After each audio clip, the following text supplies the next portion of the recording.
Hey guys, Reyfar here, and it's again nighttime. It is a mess behind me, because I couldn't be fucked really. Basically, because I've done an 11-hour day, and I'm just like, oh yeah, shit, I never recorded a video, and like tomorrow's gonna be Monday, and then by then I'll start reading the next heat or whatever. So yeah, before I go any further, today I'm talking about Heat 5, which was done in 2008. So you're moving closer and closer to the modern day. Yeah.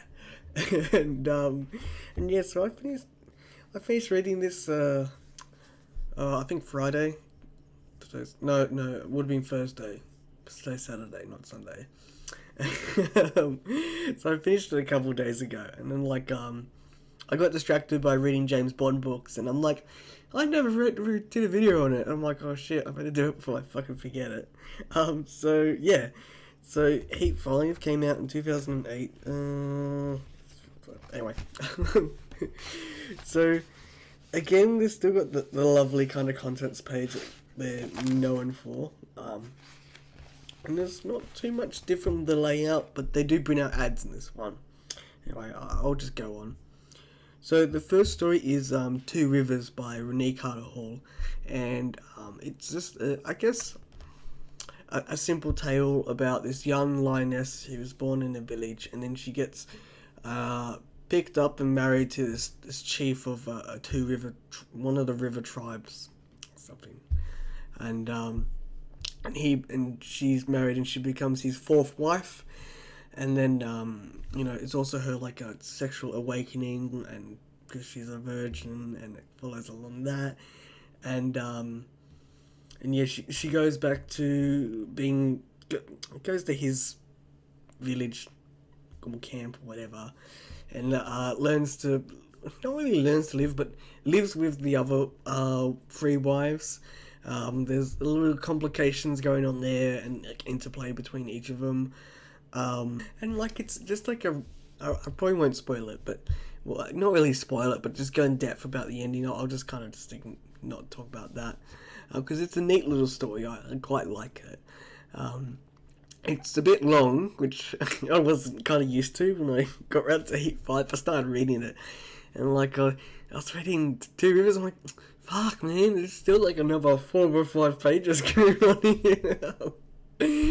But I do love the focus that Renee Carter Hall has. I don't know if I should shorten her name, but I love the focus that she has in her writing style and as an author. It's different to a lot of people in the fandom, which is why I love her work so much. And it's a different, like, an up close and personal view to this character. Like, if there's anything kind of downish I could say about it, it felt like a bit like an early draft of her latest story, Huntress, with Leia, I think that was her name, the young lioness in that one. Because there was a lot kind of more going on with her as a character compared to, is it Lana? Elana. Where there was the only thing that was kind of going on was just her kind of growing up to the world. And that was the complication. Other than that, it was great. And yeah, I don't know what else to really say. Like, I do like how Renee Carter Hall writes sex scenes from the point of view as a woman. It's very telling, like tellingly different. How she writes compared to like male authors, which I don't think I have much authority to say on, because I don't read much straight sex scenes or just lesbian sex scenes from the point of view of a female character. Like, I could probably count on my hands authors that I've read, which is Reichin, Candrel, Renee Carter Hall. I think that's it. It's like I haven't read much at all. But I want to change that. Like, I think once I'm done with Heat, that's one thing I'm gonna go do. I'm gonna take some time to read a bunch of straight stuff from female perspectives, because it's not a well-trodden path for me, and I feel like I should. Because I do like it. It's really cool. because like I do like the focuses that she has and how she not explains, but she describes the building orgasm or rush of sex and how it makes her feel. Like it's a very different perspective because they're not all just very kind of sudden and tangible in terms of like a male's perspective. It's like, oh yeah, it felt good getting my dick sucked. There's a lot more going on with a girl. I was trying not to say female there like some weirdo. Oh, fuck. I fucking forgot. It's illustrated by the lovely work by... Oh my god, I feel like the biggest dummy. As if I couldn't tell this was illustrated by Heather Bruton. It's illustrated by Heather Bruton. Oh, why did I have to look that up? Who is an amazing artist and like has a very nice and striking and visceral style. Like, well, not really visceral, but just very striking. Like, I love it.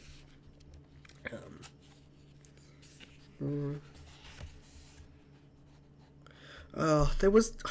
I forgot that. There was something I wanted to say about this story in the other one. I can't remember it, but... Oh, fuck, that's right. It's... One thing I should probably mention is that Two Rivers is set in, like, a little bit fantasy kind of nomadic tribe, African world. Like, the only fantasy is that they ride big lizards. But other than that, it's pretty cool. There's not much with the world in that story. There's not much spirituality going on. There's a lot of advanced, I wouldn't say advanced medicine, but I guess advanced tribal medicine, where they seem to have stuff for everything and everything on hand. I think that's just a surface story at the end of the day, really. So the next item in Heat 5 is Wet Dog by Sela Adrian, probably something like that. Illustrated by Tani Daril. It's a lovely artwork. I love all the expressions and all the firefighter dogs in this one. It's a pretty cool poem. I like the story it portrays. The most of all, it's pretty cool. Like, they save the big apartment in this one. Tenants gives them a special thank you present.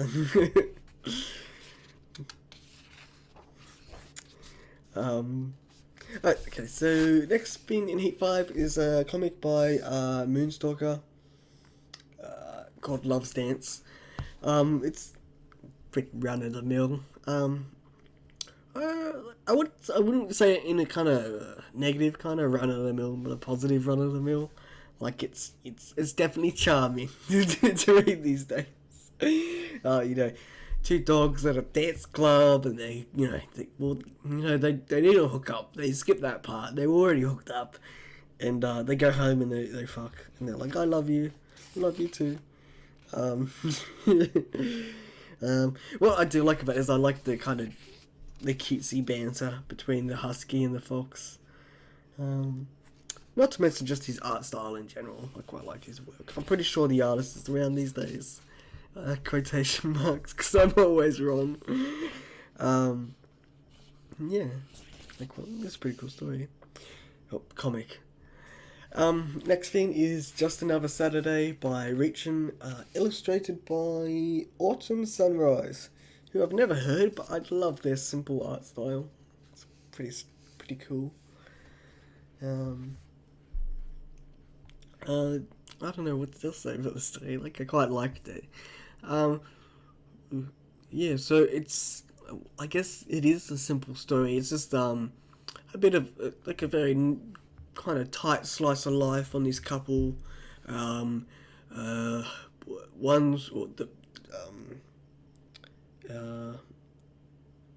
don't think they're married, so I think they're just boyfriend and girlfriend. So the girlfriend, Desiree, who's the mouse, her day job, she's like a prostitute. It's legal and all cool and regulated and safe. And the boyfriend, who is a dog, And fuck, what is his name? Oh, his name's Caleb. And yeah, it's just nice kind of slice of life because he's they both kind of have high demand, high kind of stress jobs, and it's the slice it's saying is how they de-stress um, in their life to each other. So they don't have like, you know, hard fucking pounding fucking. It's like more sensual and caring. It's just very nice to read. It was very pretty effortless and kind of to read through. Kind of fit the piece well. Yeah, not too much sure what to say. Like I just quite like it. It's just very nice. There was something that nilled me, but I can't remember it. Which I think, you know. Oh yes, that's right. There's a mention of TiVo, which which you know, even I probably couldn't really explain. It's like kind of like digital set-top boxes before they did recording. Kind of, it never caught off in Australia. Like, so that's why, you know, we never had it. Didn't know anyone that had TiVo. Like, I think it was something on Friends at some point. I don't fucking know, but it's something to record TV. And that was it.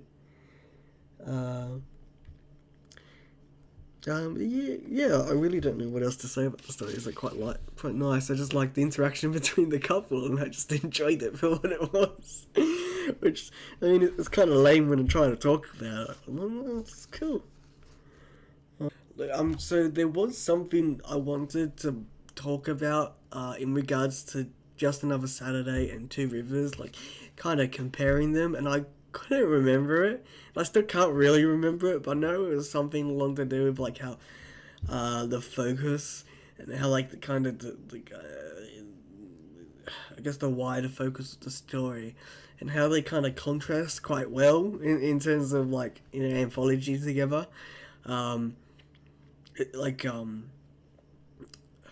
Because obviously Two Rovers is a very broad scope telling you someone's kind of life, or at least their early life, and where they're going to go from there. And Just Another Saturday is a nice kind of tight piece, just a window into their life together. And it kind of just, you know, mellows you out. Because, you know, if you had two kind of high octane pieces, it's like you get worn out halfway through the anthology. So I guess that's probably more a comment on the layout, if anything. But then, you know, there's probably some kind of metric or kind of thing I'd like to hear about, is like how often do people would sit down and read, I guess, magazine style literary things like Heat in like a one sitting or two sittings, or, you know, how many people, like, they read a story, a couple of days later they read another, and then, you know, they slowly go through it after over a couple of weeks.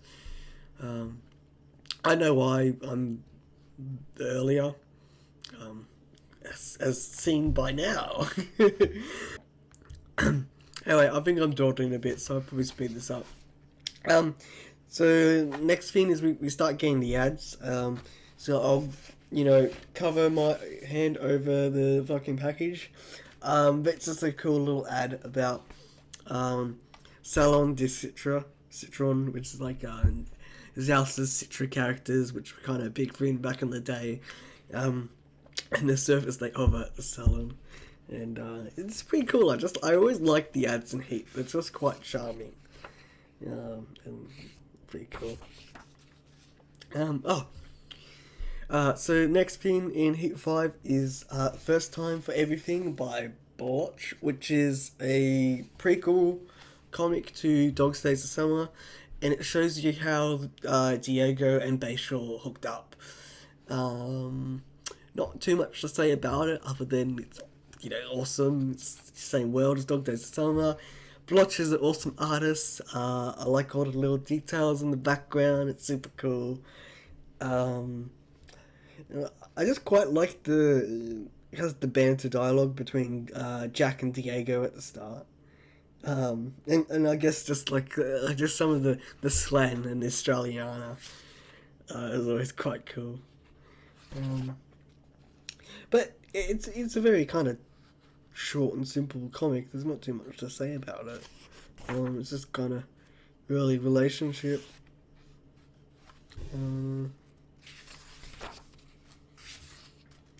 If I had to critique on anything, I'd say it sucks because they don't actually fuck. They just jerk each other off. Or no, actually no, he licks him off. He doesn't really. I don't think he even sucks him off. He just licks his dick and. Oh, no, actually, sorry, I'm wrong.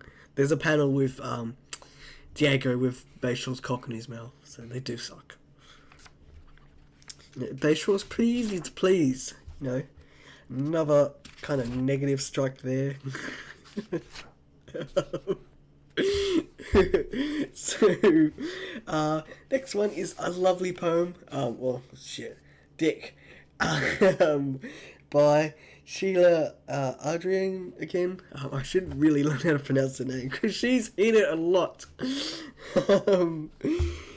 I quite like this one because it's a pretty cool story. It's just like a simple kind of poetic vision of the Beauty and the Beast story with the cool line at the end where it's like, as they turned to face each other, the Beast leaned close to touch her lips, but Belle clamped a hand over his muzzle and snarled, "No kissing!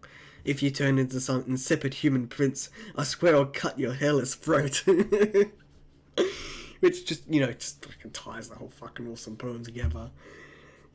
But I quite like it, and I quite like the artistic drawing done by Solid Asp, or Solid Asp, or Solid Asp, which is not an artist I'm familiar with. I wonder what they're doing these days. But actually, I quite like this poem because it's definitely a lot more erotic than I guess any previous poem you've seen in Heat. All the others are kind of just like, ooh and hee. This one's just like rigid cock. Well, not cock, but thick and rigid it was. With a ring of fine spines like the tomcats. And after that lovely poem by Sheila Adrian, is Third Date by Kyle Gold, which is the second published story he did in the League of Canids world. This time it's set around Wonder Wolf, who's the Wonder Wolf, and how he hooks up with, I assume, his now current boyfriend. And I don't know what to say about it, really. Before I forget, it's illustrated by Richard Foley, and I quite like how he draws his anthro characters because they're very furry, and it's always nice to see that because oh my god, if we can dissect furry art for a second here, I guess people that look at furry art a lot, they already connect, okay, that character's got fur. And, sometimes it might just be a little squiggly line on their arm or on their chest, where other than that, it's a very flat kind of surface or artistic rendering. But then this one, it's very clearly that, there's fur on every edge of their body. And not really to access into the detail of drawing every fur on their body, which is good in some things, but not all the time. But yeah, no, I quite like his style. And I like how he draws wolves. So other than that, Third Date, I quite like it. It's a cool story. I don't know if I could really talk about it too much. It's one of those ones where I've read too much, really, and I don't think I can extrapolate anything from it than just my pure enjoyment of it.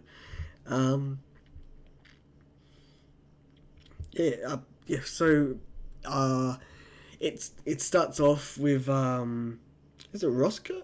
Yeah, I'm pretty sure Roscoe's the Black Wolf, and he starts off. He follows him at this gym, and this grey wolf comes in this one day, and he's joking off with his buddy, like kind of slagging him off, and kind of talking him down and talking him up, and then because it's a gay gym, well, a lot of gay guys go there or something like that, and eventually over like a bet, the Arctic Fox character, I'm pretty sure his name's Josh. Let's just yeah, that's it, it's Josh, and kind of G's him up to ask him out, or no, not asking, or kind of ask him out, but also kind of like kind of talk shit to him or something. Fuck, give me a second to make sure I check that right. Oh yeah, shit, that was it. Yeah, so like Josh saw him one time, and Josh tried to ask him out, and the Grey Wolf knocked him back. And yeah, Josh was giving him shit. He's like, I bet you can't fucking ask him out. He's a hard ass and whatever. And yeah, Roscoe goes over and like asks him out, and gets a yes and whatever. And what was it? He said, oh yeah, that's right. So there's a funny line how Josh was like commenting that like Grey Wolf was just like a speciest, and that's why he wouldn't go out with him. And he's like he says he's like, oh, I'm not a speciest. He just needs to get a better pickup line than, is it hot in here or is it just you? But yeah, it's great. Fuck, what is the... Oh, Drew. That's Wonder Wolf's real name, cover name, I don't fucking know. One of those two. Yeah, so... and yeah, it's pretty kind of... Like, they go on a date, they hook up, they chat together. Drew sucks Roscoe off, and then I think... Yeah, Drew fucks Roscoe in the air. I'm pretty sure that's how it goes. And, no, sorry, Roscoe fucks Drew because Drew can't, because, when he, that's right, because when he shoots his load at the end, he gets it stuck in well, actually, this is retconned in the future, but, he hits a plane and it starts getting in trouble and he has to go save it. Because he's got super cum or something like that. Because he's a super wolf. And yeah, and then like after that, it's some pretty cool like world building, and to do with the League of Canaans, and he has to sign his forms, and they continue dating. Yes, it's a really fun story.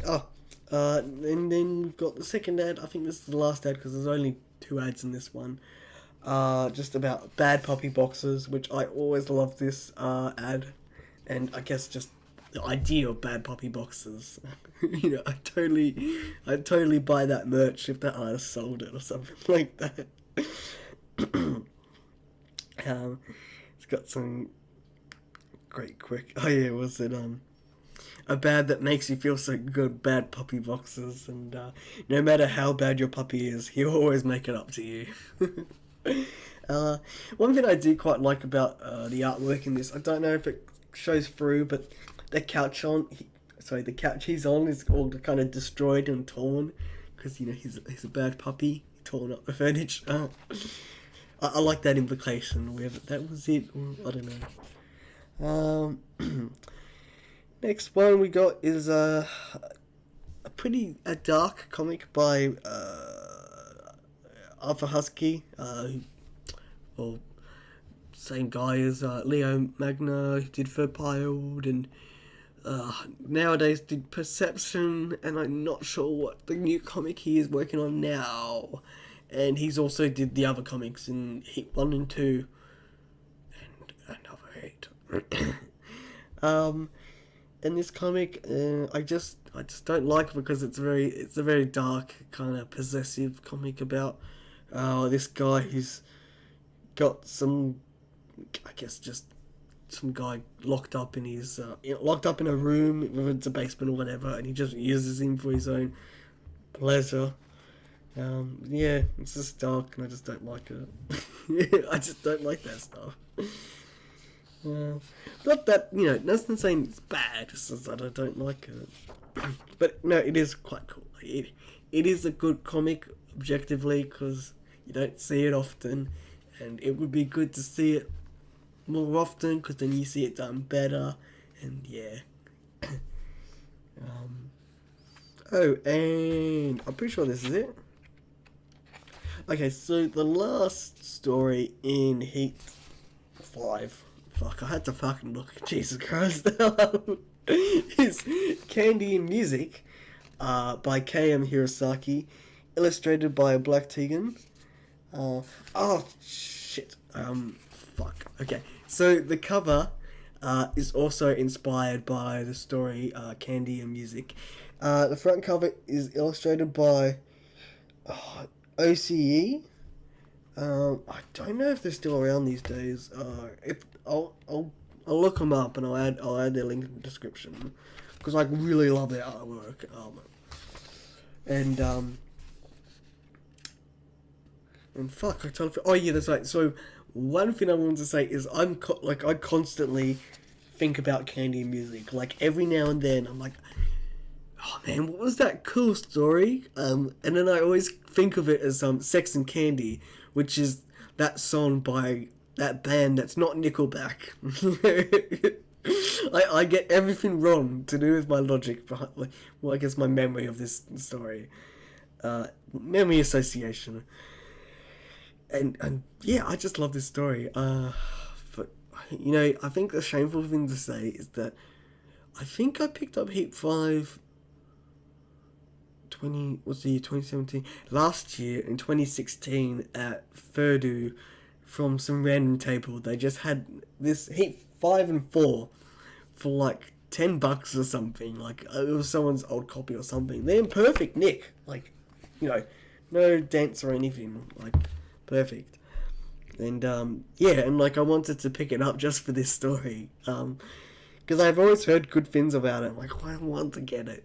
And it was great. I fucking loved it. I love the third person distance perspective of it, because none of the characters have names. They're described as the ringtail and the coyote, and I just really love its language and I guess prose. That's probably the proper word.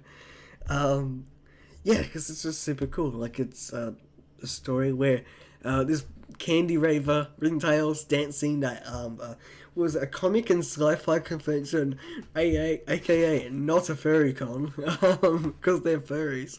Why would they have a furry con? And so he's dancing, kind of enjoying the beat, but not too much because it's not amazing, whatever. And then there's a cool. I just love the description of the Ringtails get up, where he's got is it a blue or purple visor? He's got the blue visor, and he's got the candy bracelets, and then he's got like a shirt. It's got glitter on it, and then he's got his pants with the zigzags and kind of the fluorescence or something on them, and just sounds super cool. So he's dancing, and then he accidentally bumps a coyote who's dressed up in kind of goth punk or goth rock kind of get up with a fishnet shirt torn in all the right places, and jeans and a chain, and he's got a studded wrist on one arm but not the other, and they hit it off pretty quickly and pretty naturally, which is why I like it so much. They quickly work out that they're both gay, and they hit it off, and they go back to the room, and there's a pretty cool, coolly written blowjob scene between the ringtail and the coyote, and I just love it. I just love everything about it. I always go back to it every now and then, kind of shamelessly, because I just like it. It's cool. I like his work. I really don't know what else to say about it. I do love how it ends. It ends a little hopeful, but not, you know, not crappily. You know how it's like, you know, oh, and then they were happily ever after. It's like, you know, they hit it off and they decide, you know, they could probably keep talking after this thing's going on, and you know, maybe something will happen. But you know, basically, they're just gonna be friends and keep talking. I'm like, oh yeah, cool, I love it.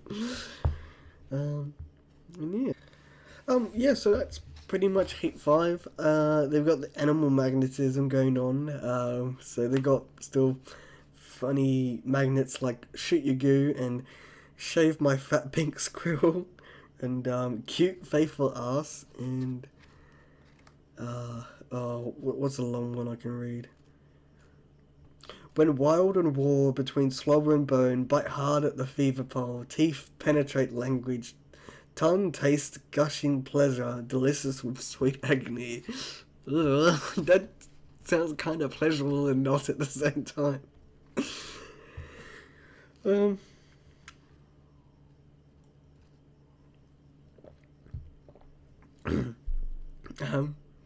Again, the afterglow.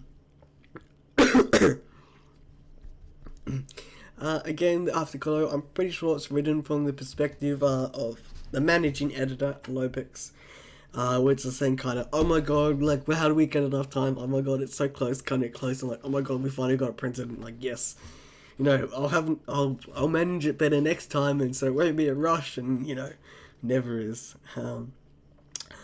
They talk about how they don't have associate editors this time because they decided it would be easier to not have them, so that because you know they've got full-time jobs and they've got running so forth and everything that they do, and it made it slightly easier not to have to go back and forth between another two other editors talking about all the stuff, which and just made it more streamlined,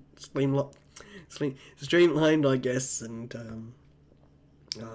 yeah, they wouldn't have to work to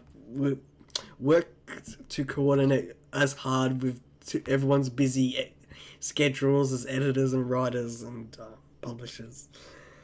Yeah,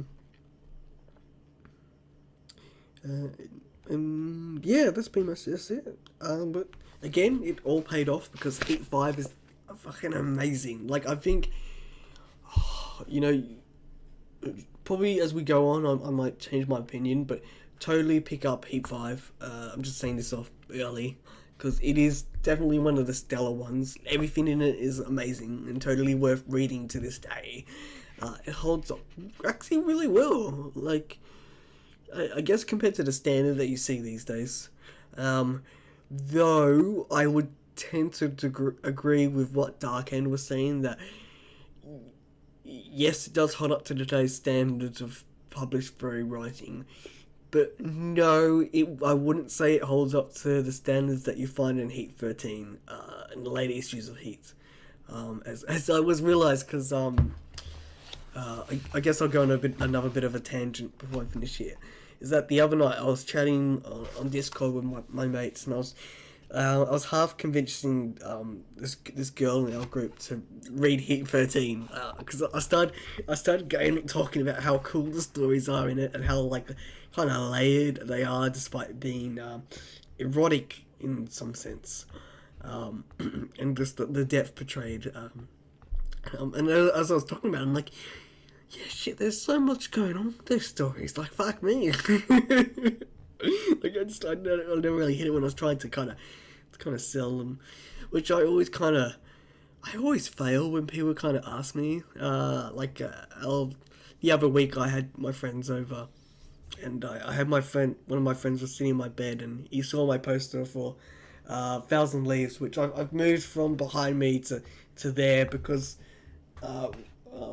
when I moved my bookcase that was there to over there, I didn't have room to put it up and whatever. I need to redo all my posters and get new posters. And he was asking me about Thousand Leaves. And he's like, oh, what's that about? And I flubbed it so fucking hard. Like, you know, considering it's one of my favourite books, and I'm just like, oh yeah, it's about, there's a disease, and, you know, there's a sin. I was like, oh my god, what am I doing? And I'm just like, And I remembered after the fact. I'm just like, I've got a video I can link you where I talk about it better. And but I felt like I lost him at that point, which I need to work on my sales pitch when it comes to talking about fairy books, because to me it's just like, it's a fairy book, like, it's cool, whereas most people are like, why animal people? I'm like, because it's cool. So getting back to what I was talking about, Heat 5 is awesome, totally pick it up. This time it was brought to you by these lovely talented people. The managing editor was Alopex. Chief publisher is Jeff Eddy.